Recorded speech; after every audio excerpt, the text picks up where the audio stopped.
Welcome to Open Plaza Talks, created by the Hispanic Theological Initiative. Each episode focuses on a topic that matters to you, whether you're in the field, the academy, or the clergy. Today we bring you a conversation between Stephen Adubato and Angie Cruz about the Catholic themes and imagery of Angie's novel, Dominicana. For more information about today's episode, please visit us at htiopenplaza.org.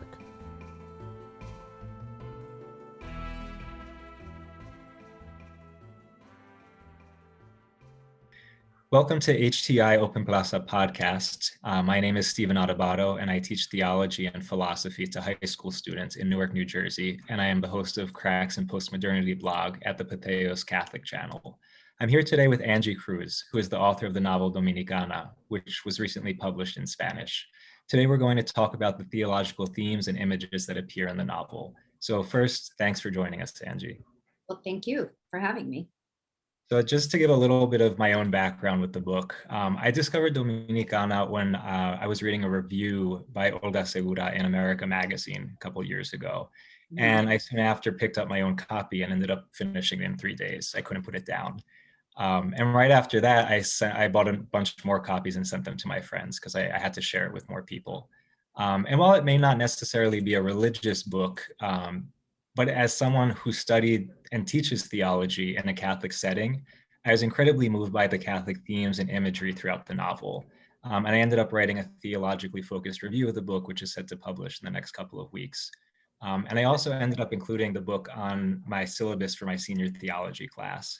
Part of the reason I did that is because it was important for me to expose my students, many of whom are Dominican, to a story whose protagonist is a young woman who is a Dominican immigrant who embodies so many of the ideals that I teach about. So for those who haven't read the book, the plot is largely based on the story of your own mother who immigrated from the DR to New York. Is that correct? Yes. Well, I mean, I like to say that it was inspired by my mother's story. So my mother's arrival story, she came in the 1970s. And she was married at the age of 15 to a man twice her age. However, the novel Dominicana set in the 60s, right? So it was a very different immigration pattern in the 70s and the 60s, being that the character I wrote in the novel, I wanted her to be one of the first, right, in the neighborhood when it was just about to change. So in that way, it was different, but also I'm interested in being a fiction writer, not a nonfiction writer. So even though I was inspired by, some family photographs and some of the stories told in my family, one of the things about trauma and abuse and all these things that I bring up in the novel, these subject matters, is that most people don't talk about them, right? So what I had to do is interview countless of women to be able to sort of create a synthesis of what that reality could have been like during that time period. So in that way, the work is largely fictional. And I remember when I was reading the acknowledgments, you mentioned how much of the archival research you did, but also those kind of one-on-one interviews with everyday people. And to me, this kind of echoes a lot of the tone of Pope Francis's pastoral and theological approach. He's always talking about paying attention to the voices of those on the margins. Mm-hmm. And he's emphasizing that, in Christianity, God reveals himself through Christ, who becomes a human, who is pushed to the margins, who draws people who are marginalized. And, we can attribute a lot of this to Pope Francis's engagement with Latin American liberation theology. But for you, what does it mean to give a voice to people whose stories are often pushed to the margins? I mean, I feel like I'm giving myself voice, right? I'm giving others voices, but I'm also part of the margin and marginalized voice. So I guess when I look at the roots of why I wanted to write at all was because I felt this kind of this erasure or invisibility of stories that look like mine. One of the ones that I've been thinking about more is the ways that I think in the collective, in the we, and most mainstream narratives are very individualistic, thinking about the I. So the translation of how do I write about myself when I think that every action I make actually impacts everyone around me versus just thinking that I'm a being moving in the world by myself. is something that required a kind of like shape shifting, not from my reality, because my reality is very much in the we, but in the text when I was trained to write about the hero, the solo adventurer, that has this like transformation. So I think that we are individuals. I see myself as an individual, but I also see myself as an interdependent person. And that is really grounded in the culture I grew up in. Yeah, and we also see that, you kind of carry out this mission of telling people stories in addition to your own through, I wanted to mention the Dominicanas NYC Instagram account, which I think it's a really fascinating platform for everyday people to send in photos of their family members who are immigrant stories. What kinds of reactions have you gotten from people who either follow the account or are sending their stories in?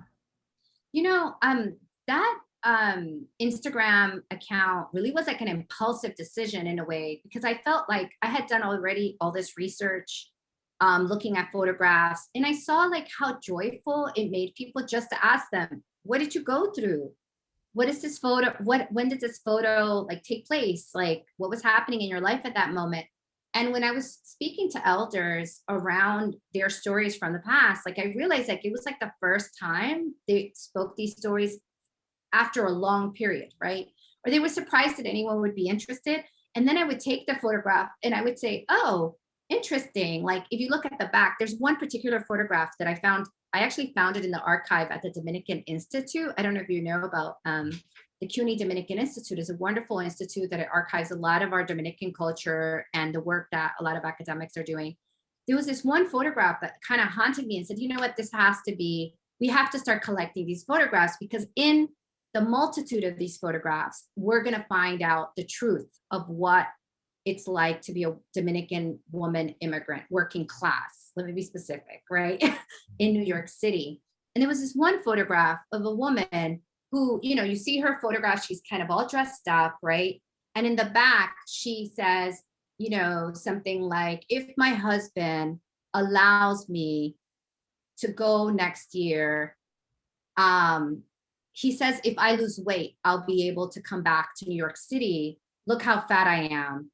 And I thought, and she jokes. It's like, she's joking, but you also understand kind of the trade that people make in marriage or in immigration, and the coercions that exist for women and their bodies as they make these decisions, right? And I was so interested. I said, if we have enough photographs, and that's why Instagram, the Dominicanas New York City Instagram came about. I'm like, I want to get to know these women, and I want everyone to participate, to democratize that process, right? It's not just me looking, it's everyone looking and asking these questions. Yeah, and it goes back to what you're saying about, focusing on the kind of communal narrative and not just the kind of individualistic one, which we see much of today. But I want to go a little bit more into what you're saying about the particular stories of women immigrants. And I think, you're mentioning the historical research you put in as you were writing the novel. And I think it's important to mention that while Ana's immigrating to New York, we're still in the middle of the Trujillato in DR. So for those who don't know, can you tell us a little bit about who Trujillo was and what the role that the political situation played as you were developing the novel's plot? Well, that's a great question. Like one of the reasons I chose 1965 in particular was because many people in the mainstream don't actually realize that the United States occupied Dominican Republic in 1965 with the fear that it would become another Cuba, right? Or with the fear of communism, and that the presence of Americans in Dominican Republic has been very, very strong, right? Including their involvement in maintaining the dictatorship of Trujillo in Dominican Republic, right? So Trujillo was a dictator for 31 years. I don't have sometimes I forget because I keep playing with these numbers, but I think 31 years for a pretty long time. And he was very invested in the erasure of African culture in Dominican Republic. So a lot of the ways that Dominicans, when we talk about colorism or racism in Dominican Republic, or this like anti-Haitian sentiment that exists in Dominican Republic, is deeply rooted in the ways that Trujillo governed Dominican Republic, and literally pulled out from the education of the people that we are part of the African diaspora. And I'm really, and you will see, like in the book, when I bring in 1965, I was really interested in that moment too, because it was also, at the beginning and the heart of the insurgence of the civil rights movement, right? I was interested in juxtaposing Dominicans who were in Washington Heights at the same time that many of the important historical moments of the civil rights movement were taking place. Yeah, and it's interesting to see how Anna is trying to make sense of the neighborhood around her, because she perceives the racial tension, but doesn't explicitly connect it to what's happening in DR, to what Trujillo is doing, So there's Right. this kind of, she's slowly discovering the kind of political, historical implications of the moment she's in. But also, I think it's important to note that Trujillo was kind of notorious for his womanizing machista ways. And I think it's safe to say Juan's character echoes a lot of Trujillo's example, his attitude, right? So what can you say about how Juan's trying to, I guess you can say, find his own manhood, his own masculinity in the middle of a Trujillato, when he's setting this kind of toxic example, we could say? Well, I think that in some ways, and I think I don't remember who said it, but they said in every Dominican man, there's a little Trujillo in them. Because to speak of, we cannot pretend that our formative years, our spiritual, our spiritual education as children, our familial education as children, the political situation as children, does not heavily inform the ways we move in the world and how we see the world. It's just, we know this is a fact, and we could either work against it or we could just go right into it, right? And I do think that it's encouraging now that I see a lot more all over the world, because of movements that have been created, like Me Too and all the, the fight against femicides, especially in Dominican Republic, that now is like number one, I think, in the world, which is so sad, right? I think that these movements have allowed us to see that what has always been seen as normal behavior.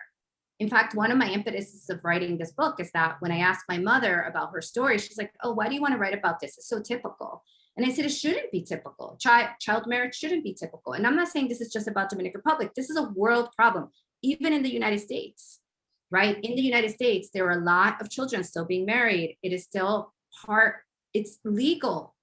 It was up until 2007, it was legal to marry a 14-year-old with parental consent in New York City, right? So if you think about this, you're thinking about this machismo, sexism, white supremacy, patriarchy, whatever you want to call it, is systemic.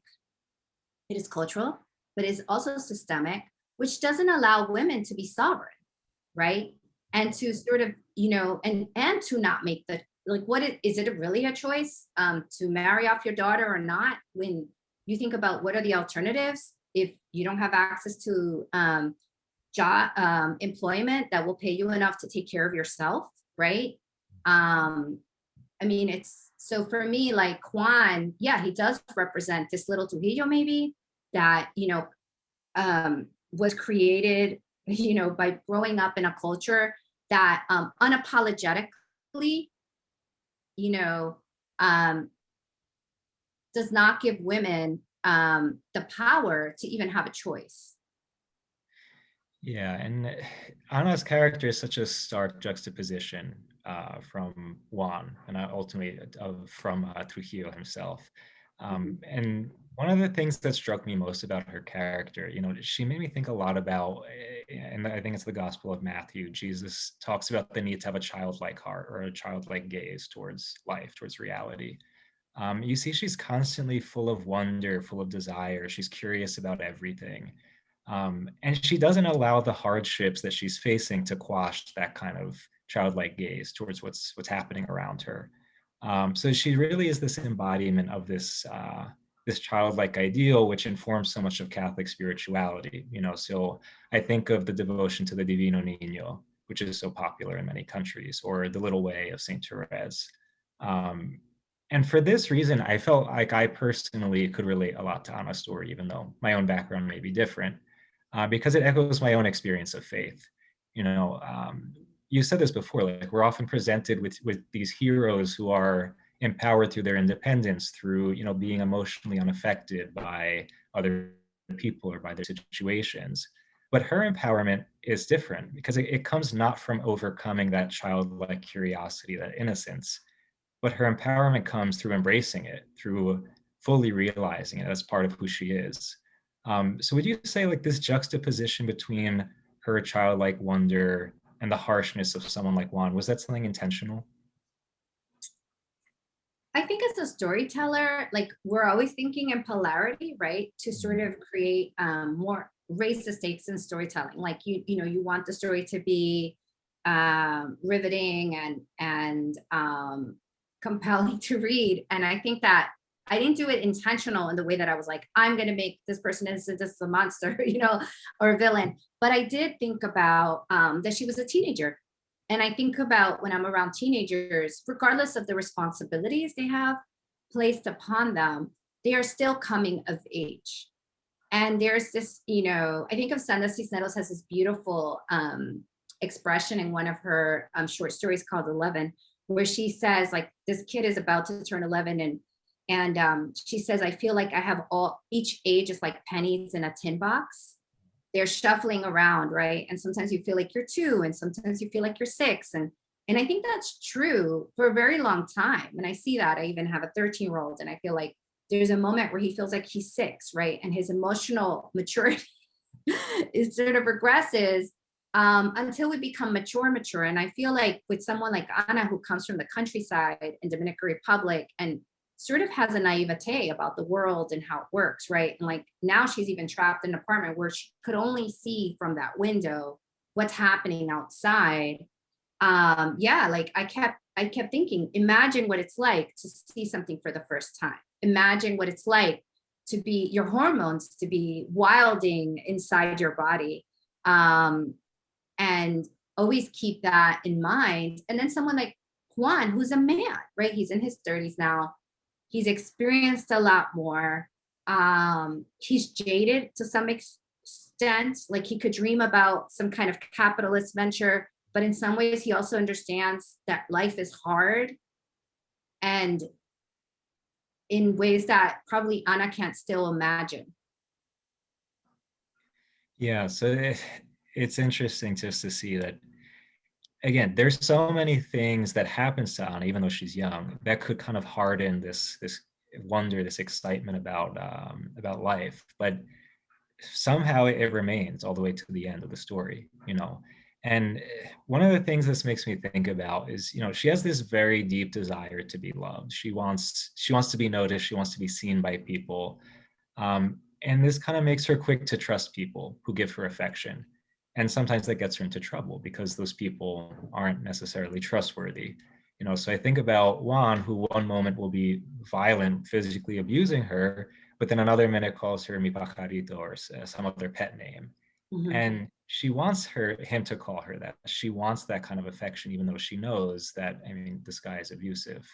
Or take, she befriends Marisela. And it's funny because she remembers her mother telling her, women can't be friends. You can't really trust anyone. But she says, no, Marisela is different. I can trust her, and ends up betraying her later on.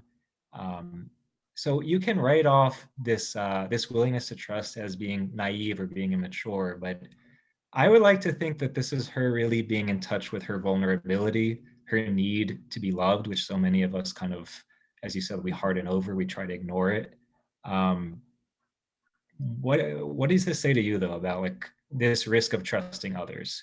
How does Ana's character kind of speak to maybe your own experience of risking to trust or to be vulnerable? I think a lot about this, especially because now that I'm in therapy, I think a lot about cycles of abuse, right? And how and the kind of ways that trauma could play out in different people's lives, right? So I know for a fact that I have inherited a lot of trauma. Now science has proven that we inherit the traumas of our, ancestors, like the women in my family. They've went through very traumatic situations, and I also have inherited those traumas that are outside of my own formative experience. But I also grew up in a home that felt violent to me and was subjected to different kinds of abuse. So for me, like, when I look at Ana, I think there's a number of ways that people react to that. We could be super protective of ourselves and create kind of an armor where we're completely inaccessible, or we lack any protection of ourselves, right? We're incapable. We become people pleasers. We seek any kind of affection. And we also understand that we don't always understand. For example, like one thing that I try to highlight in Ana's story, which could get missed sometimes, is that her mother was abusive toward her, right? Like, she's like, if I go back home, these are the things that will happen to me, right? And in my studies on why some women prefer to leave when they make the choice, or they think they're making the choice to leave into a marriage, often with a man that's much older than them, is because they want to get out of another domestic violence situation, which is that of their parents, right? And the domestic violence situations at home are so connected to the legacies of slavery, right? And the kind of ways that people were subjected to all kinds of violence just to be, again, coerced into labor and all these different things. So I think that for Ana, like, even though we could say, yes, it's a seeking of love or vulnerability, but it's also the confusion of what love is, right? Like, if your mother hits you and she's like your only person, like, to protect you too, like, her mother is both her protector, right, and her abuser. Where is she going next? It's another version of that, just played out differently, Yeah, and as you mentioned before, a lot of this struggle is tied to bigger systemic issues. So for a woman who's an immigrant, not documented, it's going to be very hard for her to be independent, make a sustainable living on her own. So she knows that in order to survive, she's going to have to stay with this man who unfortunately is abusive. But because of the way the system is, there aren't that many options. So it's important to see how these kind of bigger picture issues play into this. But it leaves me with this question. We know we all have this desire to be loved, like we want to be noticed, we want to be seen, but yes, it can get us into trouble. Sometimes it may allow us we may end up enabling someone who doesn't treat us in a way that's truly loving, but how do we maintain that desire to be loved without hardening ourselves, without just putting up that protective wall or that barrier, as you're saying? It's something I'm always thinking about. I don't know. I think that, again, we have to work really hard to deprogram ourselves, right? Like, we have been programmed, and not just by our communities or by, abusive patterns, also by mainstream culture. Like, our mainstream culture always, what do they reflect back, of what is possible in love, or what is possible in relationships or healing? Like, a very limited way of being in the world is what's possible according to mainstream narratives. And that's why, like, when people speak about, why we need more books being published by people of color, why we need more movies made by people of color, it's really because storytelling, narrative, even the stories we tell each other, really expand the possibility of how we can move in the world, right? So for me, like, when I think of women like my mother, who, she did things that to me feel impossible, right? And maybe we could connect it. She doesn't see herself as a person that's spiritual. She will say, I don't believe in anything, right? In some ways, she's become really hard because of what life has offered her as, like, lessons, right? I trust people and they betray me, like, in the end, everyone is not good, right? But at the same time, my mother is like the glue to my community, right? Like, so in our building, for example, what I tried to show with Ana is like I would say is truly emotionally autobiographical of my mother, is that she was the person that thought, oh, look, that older woman is all by herself. Let me feed her, right? Like, you know, there is this, and she continues to do that. She took care of the building. My mother took care of the building as if it was her building, as if she owned her building. Because she's like, we live here, it's ours, right? And if you think about that, like that's deeply rooted in kind of maybe even a squatting practice in Dominican Republic where, oh, we're here, this is our land. We will claim this land. You know what I mean? Este mi patio, I'm going to take care of it as if it was mine, even if it's you're visiting. Which is again challenging, I think, ideas of ownership, challenging ideas of who belongs in the family and outside the family. It was very confusing for me, like when I moved in other parts of the world where people were like, oh, this is mine, this is yours. I was like, oh, I grew up in a house where if you're in my house, you know, anything in the kitchen is for everybody. It's not like, oh, like this is my milk. What?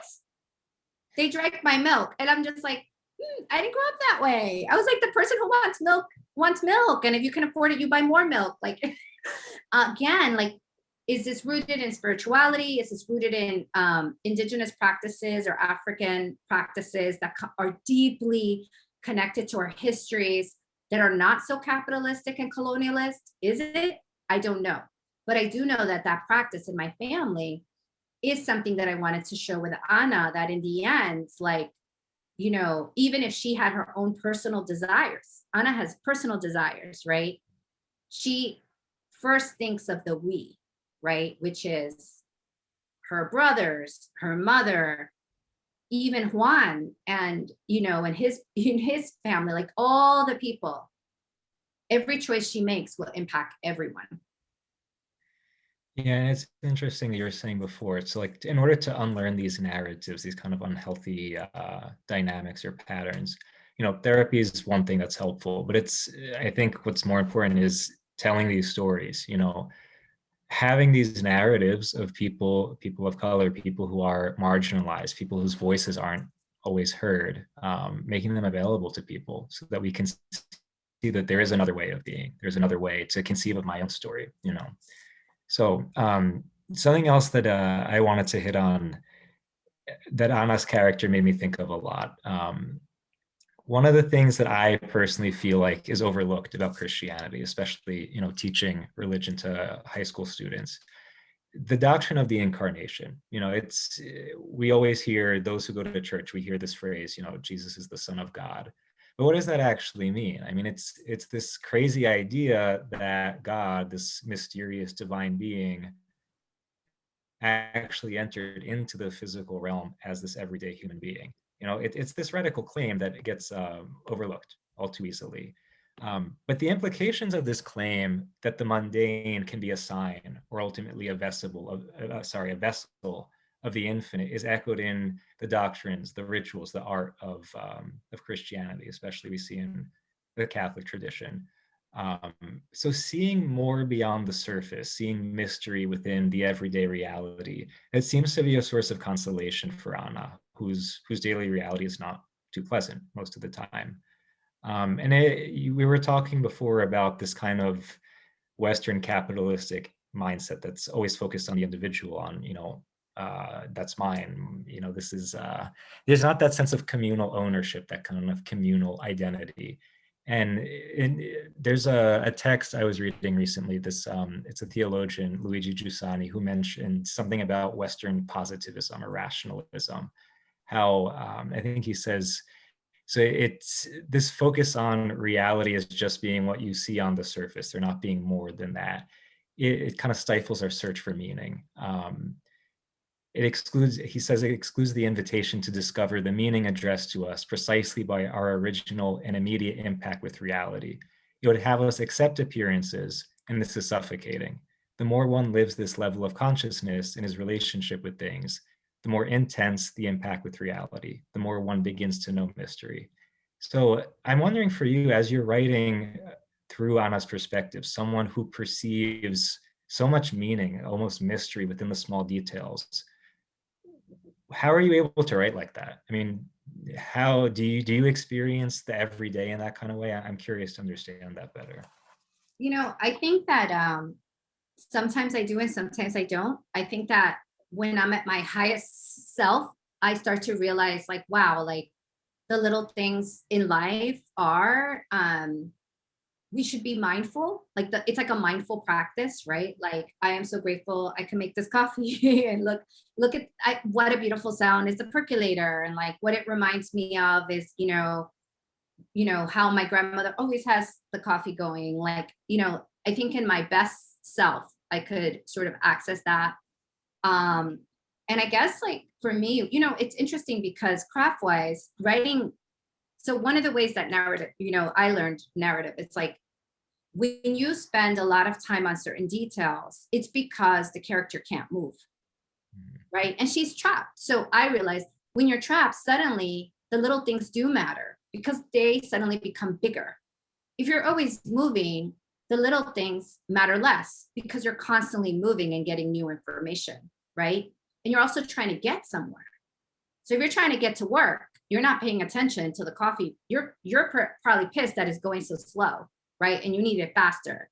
But if you have nowhere to go, suddenly those things really, there's more space in your heart, in your mind to make them bigger, right? Like she has the time to feed those pigeons. She has the time to watch, wait for them to come.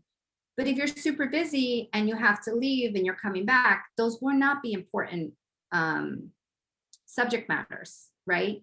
So I feel like in some ways, one of the things that I think about, even in my personal life, because you say, how do I inform, my personal life informs this, is that I realize that I do miss a lot when my schedule gets really full. And that is contemplation.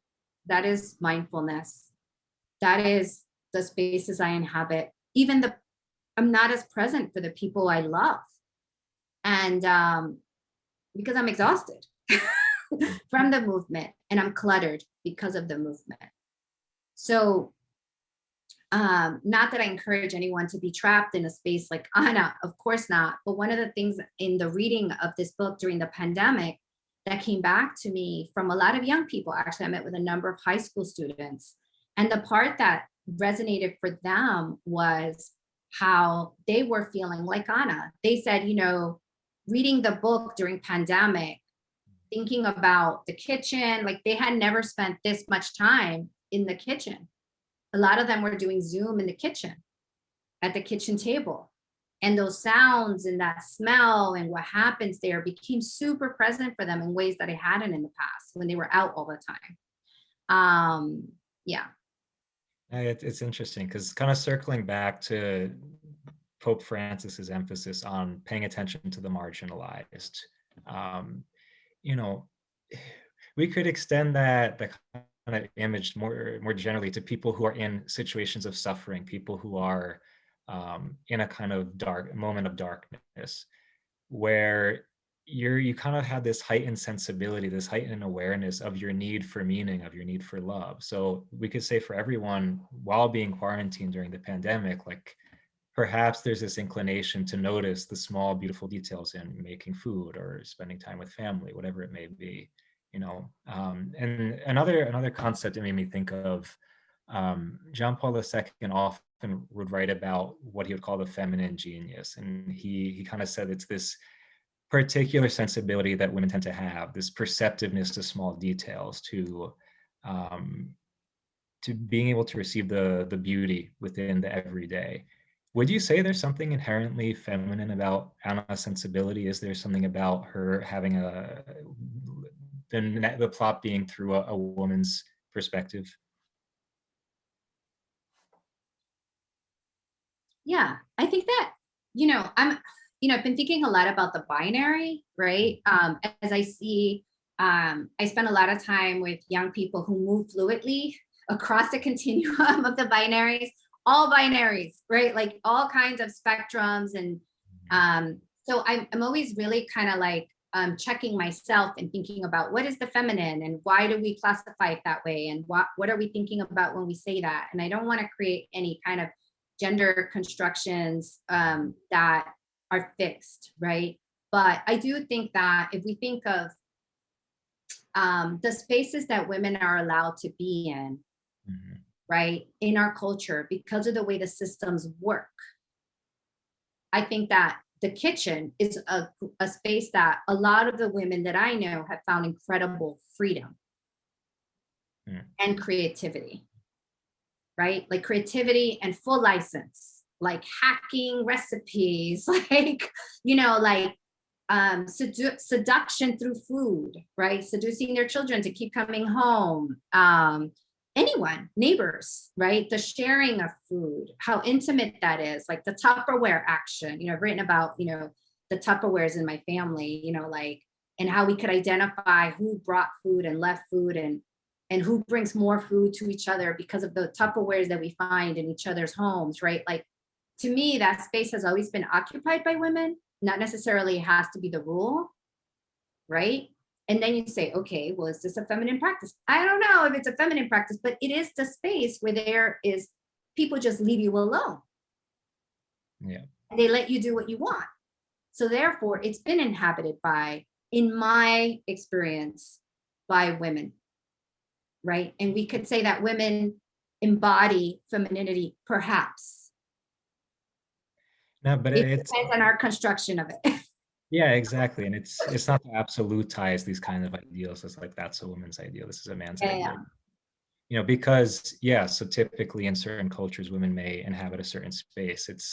It also testifies to the fact that these sensibilities, this perceptiveness, there's something universal about this, something that we all can learn, whatever our identity may be, because especially when we juxtapose that with Juan's kind of attitude, this kind of gruff, hardened attitude towards life in general, like Ana has a power over him. Ana has something to teach him. Ana has something to teach us all, because as many of us have seen through the pandemic, that when we take the time to pay attention to the beauty and the small things, like there's something satisfying, there's something fulfilling about living that way, So, but now I want to move on to the relationship between Ana and Juan's brother Cesar. It's interesting because this is, Ana, okay, she's married, she ends up having, a sexual relationship with Juan, but she doesn't have her true sexual awakening until she meets Cesar. It's easy to write these kinds of moments of intimacy, of erotic desire in a way that's raunchy, that detracts from the beauty and the meaning of the moment. But I found that there is something so tasteful, so real about the way you wrote them.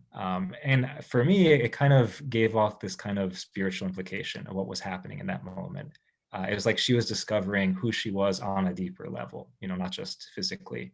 And it reminded me in Junot Diaz, he did an interview for America magazine, and he was talking about how, for the enslaved people brought over to the Caribbean, they had to find a way to maintain their cultural and spiritual practices while a foreign culture, foreign beliefs were being imposed on them. And that's how a lot of the syncretic belief systems came to be, like Santeria, voodoo. And he says in this interview that the body plays such a huge role in the spirituality of people of the diaspora. And he says the body in such a murderous regime, under such nightmarish conditions, becomes chapel, cathedral, dogma, becomes nearly everything, to the point that simply to fall in love, when you have historically been denied love, the right to just connect to the body which you have chosen and that has chosen you, means that an act of love is not only revolutionary, it's not only transcendent, but it's the deific, it's godlike, it tastes to be omnipotent. That's kind of the sense I got when Ana is first with Cesar. You see that something's opening up in her. She's discovering this new energy in her body, whether it's when they're dancing, when they're kissing, when they're on the beach. What was it like for you to depict that relationship unfolding? What did it mean to you? I mean to say. For me, initially, one of the versions of the novel didn't include this love affair with Cesar. it was just, actually, it was a different triangle. It was more the Caridad, Juan, Ana triangle. And you know, I'm not really, like I said, I'm not really that interested in what happened. I'm interested in what hasn't happened as a way to, like, writing fiction to me is writing the impossible possible, right? So, but for me to understand what's impossible, I didn't want to really impose that on a character like Ana. So I actually went to my mother, because she can't really tell me about what happened. That's very difficult for her. But I said, what do you think could never have happened and has not happened for you, that you feel is an impossible thing? And she said, I don't think I will ever fall in love. And I was so shocked by that answer that I was like, oh my God, could this be my plot twist? Like, will I just have Ana fall in love? And once I decided I'm going to have Ana fall in love, because for my mother, it felt like such an impossible happening. I thought, who could she fall in love with? The charismatic brother. You know, because he was there, and I did have scenes, you know, with the brothers, and I had Cesar there really to talk about colorism within our communities. But then I realized, oh wait, maybe he could do something else here, which is give Ana kind of a window to New York City, right? Like here we have Cesar, which in some ways has more access to what's going on with the civil rights movement, because it's the only space he feels kind of safe, right?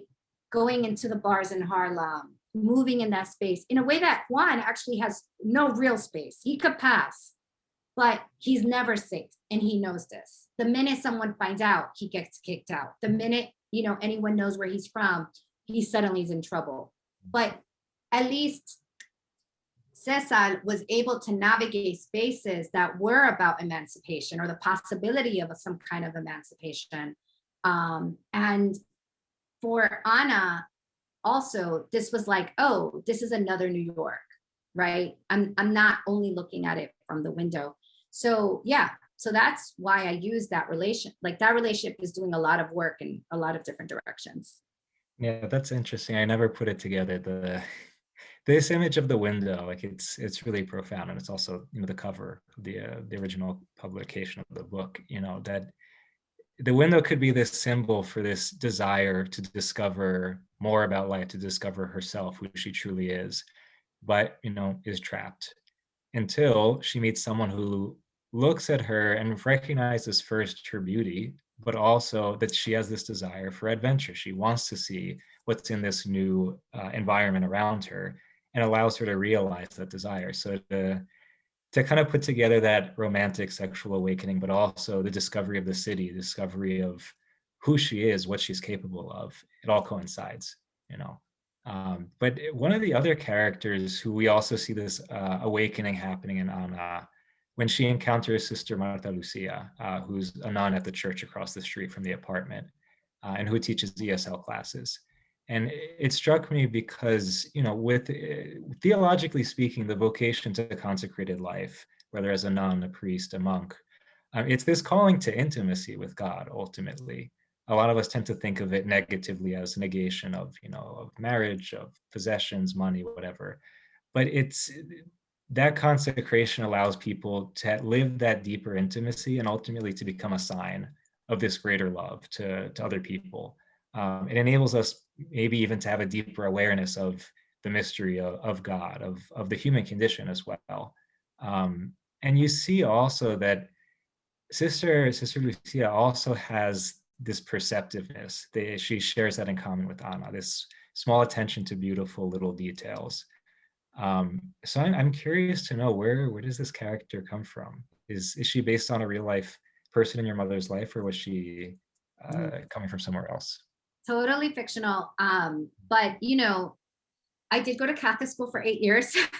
And I was, you know, I went to St. Rose of Lima. So this is connected to something I understand and real.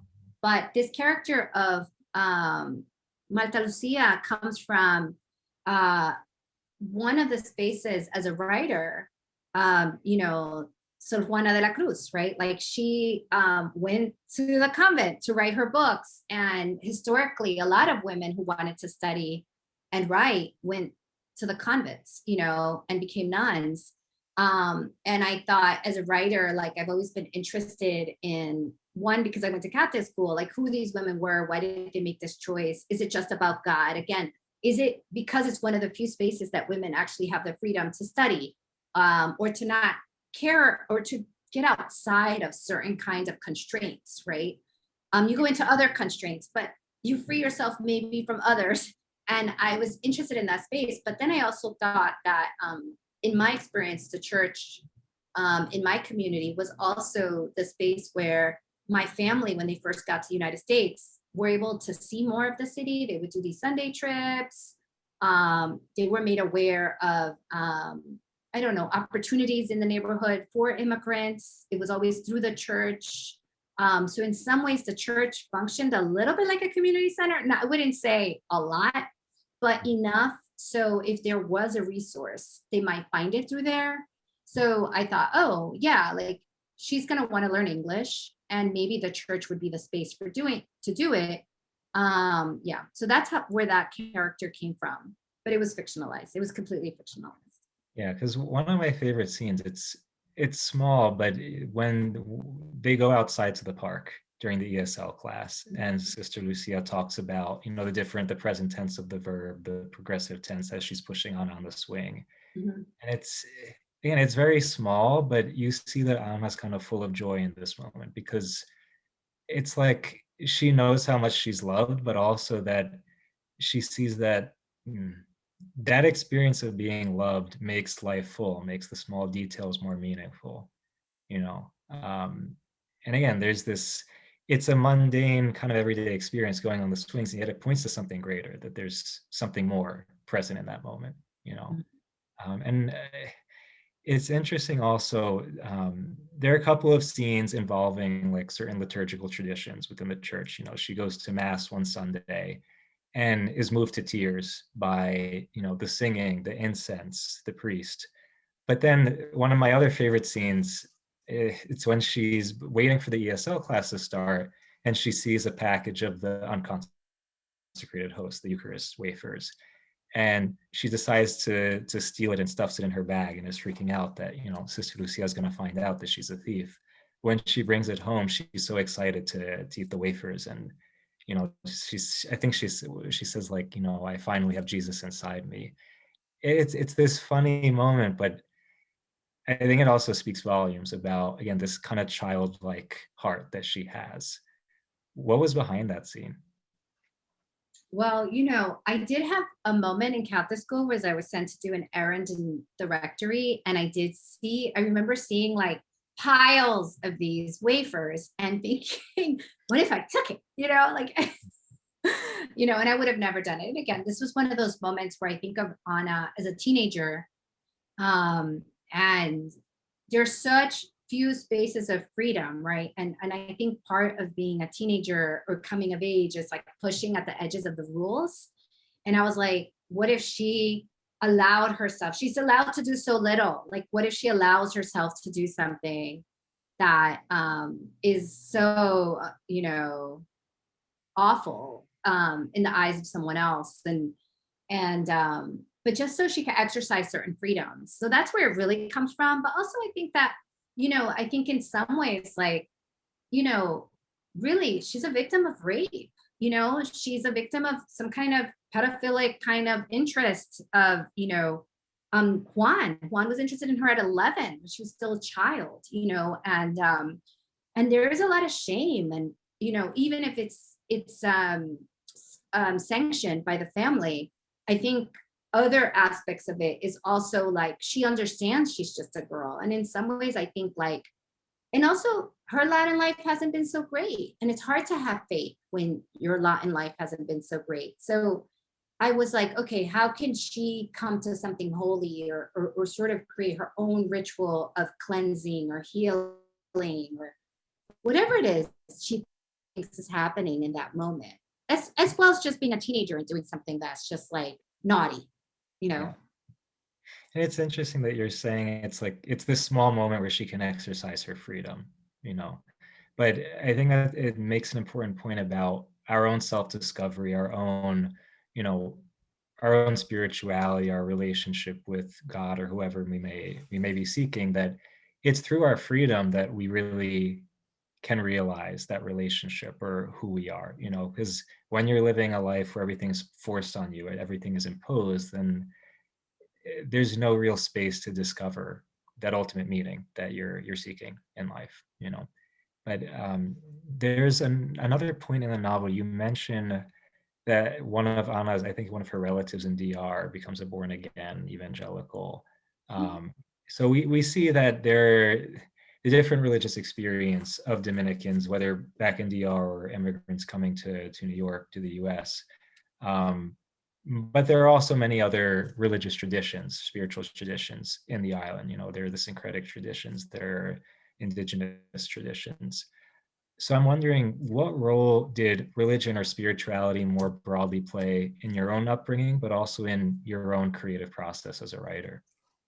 Well, like I said, I went to Catholic school for 8 years, and really, I went to Catholic school and I was made to go to church on Sundays, and do all the rituals. But it wasn't because my families were really believers; like they were also baptized into religion.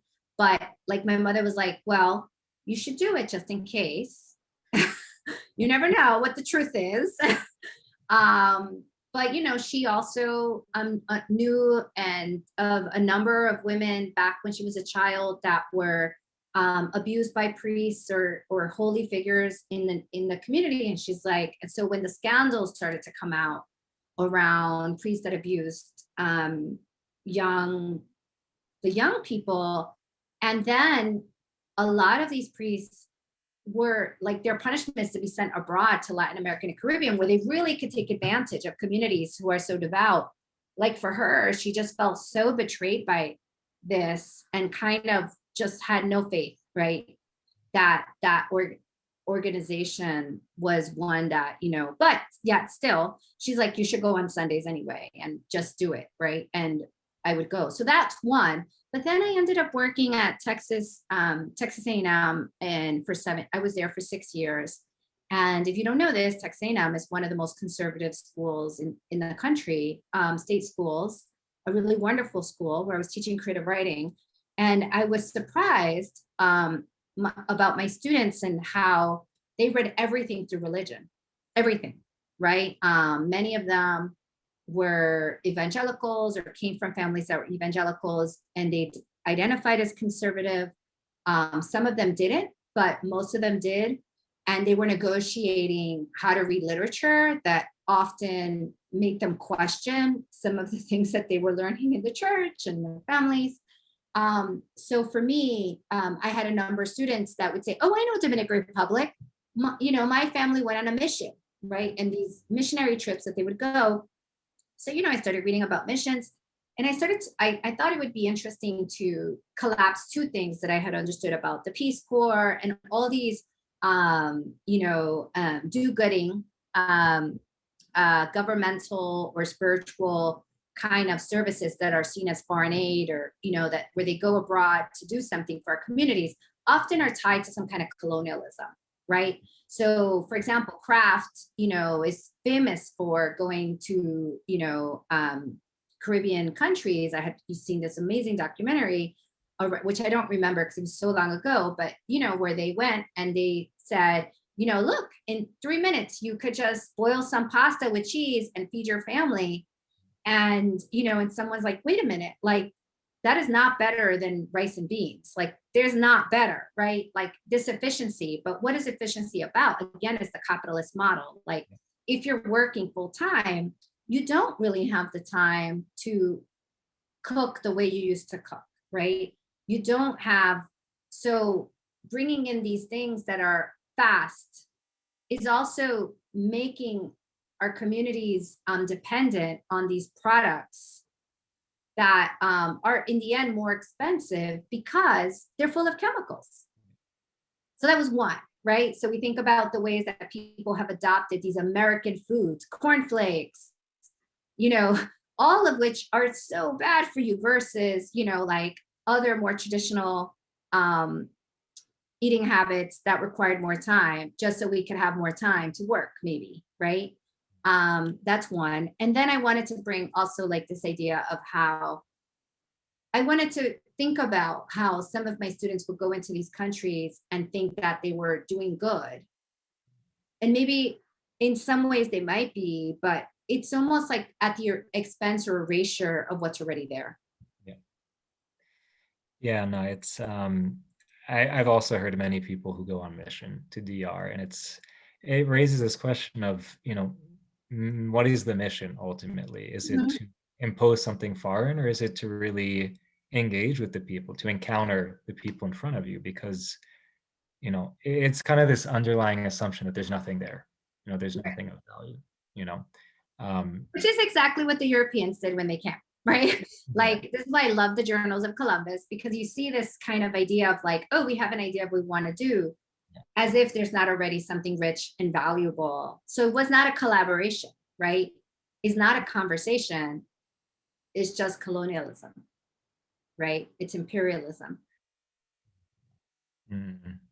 It makes me think, though, how we see in the plot of the novel itself how these kind of cycles embedded in this colonialist mindset are perpetuated, even when people immigrate to another country.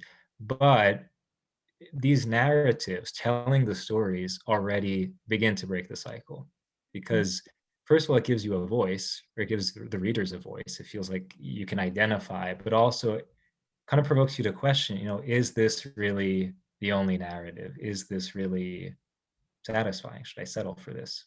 Mhm. So I think I want to wrap up with this last question. Hearing the different responses from readers, from reviewers, what has impacted you most in being able to tell this story to others and hearing their responses to it? I'm very encouraged by when I receive letters or I talk to people when I'm on book tour, when someone comes to me and said, I read your book and I asked my mother if she knew anyone that went through something like this. Like, they kind of go and say, "Did this really happen?" And then they find out that people in their family have gone through this. And this happens from young men that are reading the book, from women that are reading the book that are asking questions, or they're kind of like, this shit really happens, Wow. right? And that's a big deal. Like, even within my own family, this was the first book I think almost everyone in my family now, with the Spanish translation, like almost everyone is reading the book.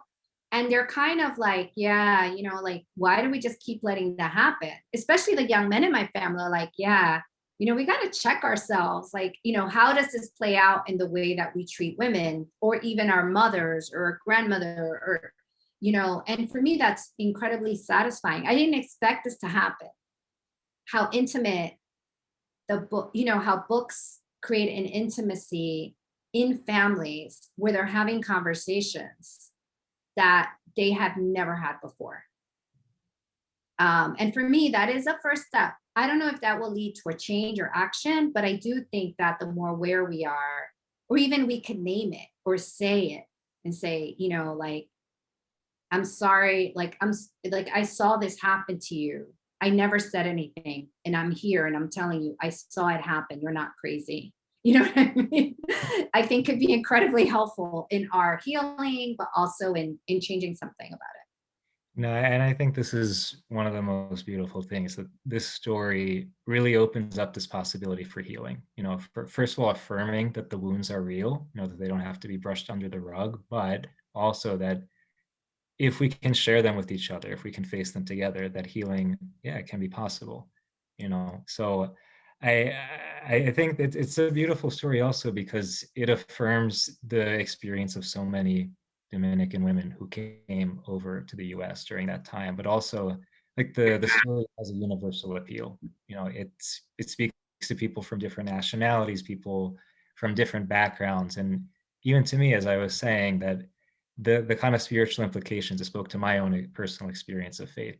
So I think it's incredible when you can write a story that appeals to people from a very particular background, but also that's universal, that speaks to the human experience in general. So I want to thank Angie for joining us today. It's been a real pleasure to be able to talk about your novel Dominicana, which is now also available in Spanish, recently translated. And you can follow the account we mentioned before, Dominicanas NYC, on Instagram, and you can follow Angie's personal account at Writer Cruz. So thank you again, Angie. Thank you so much, Stephen. This was wonderful.